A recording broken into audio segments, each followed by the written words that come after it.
J'ai vécu un rejet que je considérais injuste quand j'étais petit. Je pense que c'est la meilleure chose qui me soit arrivée. Je m'explique, ça veut dire qu'il y a des membres de ma famille qui arrêtent de me parler d'un coup.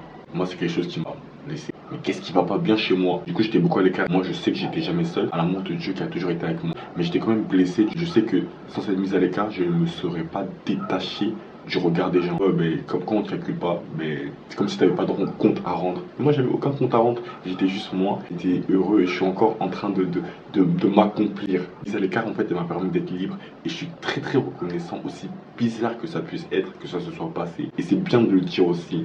Et j'ai dit aux personnes concernées, aujourd'hui ça va, parce que c'est important de dire qu'on est blessé. Et c'est pas une honte. Nos rancunes. Et tout ça pour vous dire qu'il y a toujours un aspect négatif et un aspect positif. Je sais que c'est des choses qu'on traverse beaucoup. Pour certains, le rejet. Mais regardez-moi, j'ai été rejeté. C'est une des meilleures choses qui me sont arrivées parce que je ne serais pas qui je suis. Puis, et surtout faites briller votre lumière, hein. Je sais que j'ai pas fini encore.